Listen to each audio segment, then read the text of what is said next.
Hello दोस्तों, क्या एक भाई अपनी बहन को ठोक सकता है? आपका जवाब होगा नहीं, पर मैं यहाँ पर आपको अपनी सच्चाई बताने के लिए आई हूँ। मेरे भाई मुझे खोदा, यानी एक भाई ने अपनी बहन को ठोका। यह मेरी सच्ची घटना है। तो आइए सीधे मैं अपनी कहानी पर आती हूँ। आपका समय बर्बाद नहीं करूंगी, क्योंकि मुझे पता है आपका समय कितना कीमती है। मेरा नाम सोनिया है, मैं 21 साल की हूँ। मेरी शादी मेरे भैया की शादी से मात्र 15 दिन पहले हुई है। आप ऐसा कह सकते हैं कि भाभी इधर आई और मैं उधर गई। एक बार ऐसा संजोग बन गया था कि मैं आई और उसी दिन भाभी को अपने मायके जाना था। भैया भाभी को जाने के लिए मना कर रहे थे, जाने नहीं देना चाह रहे थे। इसका कारण यह था कि उनको नई नई दुल्हन खोदने को मिली थी, तो कौन अपनी नई नवेली दुल्हन को छोड़ता है। रोजाना खुदाई की आदत जो लग जाती है। पर भाभी को जाना बहुत जरूरी था, इसलिए मम्मी और पापा ने डिसाइड किया कि बहू को भेज देंगे और दूसरे दिन बेटे को कहेंगे कि तुम भी वहीं चले जाओ। पर उसका जाना बहुत जरूरी था और भैया भाभी को जाने देने को राजी ही नहीं थे। तो प्लान बन गया कि भैया को बिना बताए ही भाभी को भेज दिया जाएगा। और मैं उसी दिन सुबह सुबह अपना मायके आई थी। ये बात मेरे भैया को नहीं पता था, क्योंकि वह ऑफिस टूर पर गए थे और यह किसी को पता भी नहीं था कि वह आज ही आने वाले हैं। सबको पता था कि कल आएंगे। शाम को 9 बज रहे थे। मम्मी और पापा दोनों सत्संग में गए थे। घर पर मैं अकेली थी। डोरबेल बजा। बाहर अंधेरा था, वहां पर बल्ब खराब हो गया था, इस वजह से कुछ दिखाई नहीं दे रहा था। मैंने जाकर दरवाजा खोला। वैसे ही भैया अंदर आ गए। अंधेरे में मैं साफ साफ उनको नहीं दिखाई दी। उनको लगा कि मैं भाभी हूं। नई नई दुल्हन तो एक जैसी ही दिखाई देती है, क्योंकि साड़ी सबकी लाल होती है, एक जैसी ही लगती है। वह आते ही मुंह पर झपट पड़े और मुझे अपनी बाहों में ले लिया और मैं कुछ बोलने लगी। वैसे उन्होंने मेरे मुंह पर अपना हाथ रखकर मेरे मुंह को बंद कर दिया और जोर से दबाए रखे।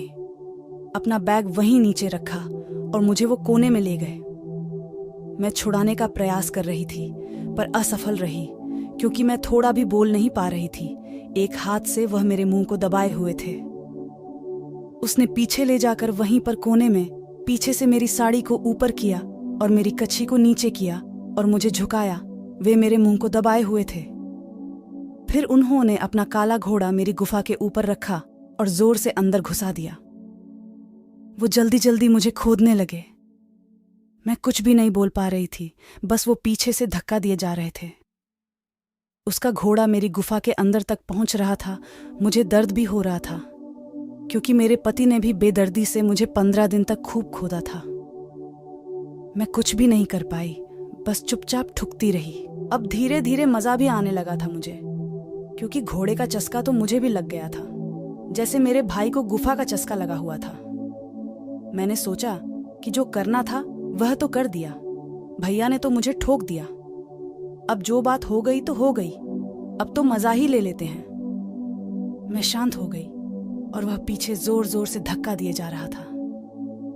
फिर उसने अपना हाथ आगे कर मेरे ब्लाउज का हुक खोल दिया। मैं चुप ही रही। फिर उसने मेरी बॉडी का हुक खोल दिया और दोनों हाथों से मेरे बड़े बड़े गुब्बारों को पकड़कर मसलने लगा। मेरे गुब्बारे मसलते हुए भैया होले से बोले, रे तेरे इतने बड़े बड़े कैसे हो गए? अब मैं क्या कहती कि मैं भाभी नहीं बहन हूं। चुपचाप ही रही। वह मसल रहे थे मेरे गुब्बारों को और पीछे से धक्का दे देकर जोर जोर से खोद रहे थे। वह फिर से मसलने लगे मेरे गुब्बारों को और फिर बोले कि तेरे तो बड़े बड़े हो गए हैं, तेरा निप्पल भी बड़ा हो गया है और पता नहीं क्यों आज तुम्हारी गदराई हुई लग रही है। मैं कुछ भी नहीं बोली। उसने अब और भी जोर जोर से खोदना शुरू कर दिया।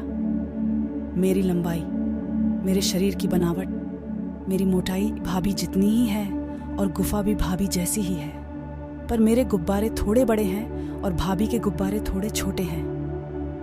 उन्होंने और जोर जोर से धक्का दे देकर अपना सारा माल मेरी गुफा के अंदर ही गिरा दिया और अपना पेंट ऊपर करके बेल्ट लगा लिया।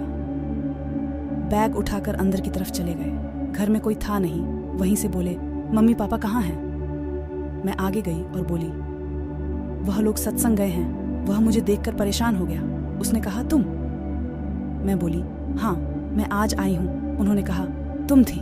जाने अनजाने में वो यह पूछना चाह रहे थे कि कोने में जिसकी खुदाई हुई वह कौन थी। मैंने कहा, हाँ मैं ही थी वहां पर। भाभी कहाँ गई?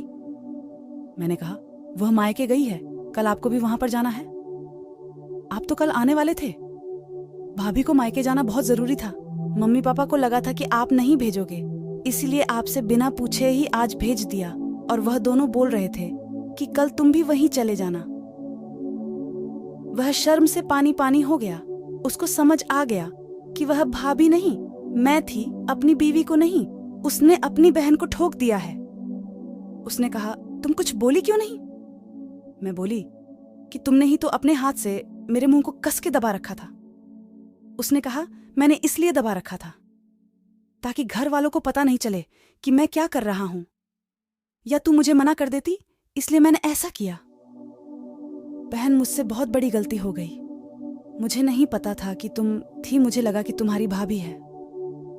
मुझे माफ कर दे, मैंने कभी सपने में भी नहीं सोचा था कि मैं अपनी बहन को ठोक दूंगा, लेकिन आज तो मैंने अपना आपा खो दिया। मैंने कहा, कोई बात नहीं, हो जाता है ऐसे भी। अब मैं कुंवारी नहीं हूं, शादीशुदा हूं। तभी मम्मी पापा का फोन आ गया। मैंने उनको बता दिया था कि भैया आए हुए हैं। उन्होंने जब यह सुना कि भैया आ गए तो मम्मी पापा ने डिसाइड किया कि फिर हम सुबह आएंगे, हम मौसी के यहाँ रुक जाएंगे। मेरी मौसी वहीं बगल में रहती है। मैंने कहा, ठीक है, आप लोग एंजॉय कीजिए मौसी के घर, और सत्संग से जल्दी ही उनके घर पहुंच जाना। तभी मैंने भैया को खाना निकाल कर दिया। उन्होंने हाथ पैर धोकर खाना खाया। बार बार वह मुझे देखकर मुस्कुरा रहे थे, मैं भी मुस्कुरा रही थी। मैंने कहा, बड़े जोर जोर से धक्के देते हो। उन्होंने कहा, क्यों, तुम्हें मजा नहीं आया? मैंने कहा, मजा नहीं आता तो चुपचाप क्यों रहती बाद में? इसलिए ही तो मैं चुपचाप हो गई थी। उन्होंने कहा, तुम्हारे गुब्बारे बहुत टाइट और बड़े हैं, बहुत सॉलिड हैं। इतना कहकर वह मेरी तरफ देखने लगे। फिर उन्होंने कहा, तुम एकदम तेरी भाभी जैसी लग रही थी लाल साड़ी में, इसलिए तू आज मेरे कब्जे में आ गई। यानी कि बात बढ़ने लगी और हम दोनों एक कदम और आगे बढ़ जाना चाहते थे, क्योंकि जो हो गया वो तो हो गया। खाना पीना खाए और भैया बोले, अब तू पराए घर की हो गई है, आज चाहो तो मेरे साथ तुम सो सकती हो। मैंने कहा, ठीक है, उस समय जल्दबाजी में तुमने जो जो किया, अब आराम आराम से पूरी रात करो, मैं तुम्हारे पास हूं। पूरी रात उसने मुझे खोदा और फिर मेरे बड़े बड़े गुब्बारों को सहलाने के बाद मेरे पीछे की दुकान में अपना मोटा घोड़ा डाला, मेरी गुफा का सत्यानाश कर दिया। मेरे ओंठ भी सुजा दिए थे उसने चूस चूस कर। मेरे दोनों गुब्बारों पर उसके दांतों के निशान थे। इतना पिया और दबाया। पूरी रात मुझे बैठाकर उठाकर पीछे से आगे से कभी ऊपर, कभी मैं नीचे, कभी वो नीचे, मैं ऊपर, सब तरफ से उसने मुझे खूब खोदा। ये पल तो यादगार हो गया था मेरा मायका, यह मैं कभी नहीं भूलूंगी जो मेरे साथ हुआ। पर जो भी हुआ बहुत मस्त हुआ, बहुत मजा आया खुदाई में। भैया की ठुकाई ने मुझे यह कहानी लिखने पर मजबूर कर दिया और अब मेरे अंदर से सिर्फ मेरी वासना भड़क रही है, मेरी गुफ्फा से पानी निकल रहा है, मैं फिर से ठुकना चाह रही हूँ। मैं अगली कहानी में आपको फिर से सारी बातें बताऊंगी और नई कहानी लेकर जल्द ही आऊंगी। तब तक आप वीडियो को लाइक करके चैनल को सब्सक्राइब कर दीजिए और बगल में घंटे के निशान को दबा दीजिएगा, ताकि जब भी मैं नई कहानी अपलोड करूं आपके पास नोटिफिकेशन चला जाए। धन्यवाद।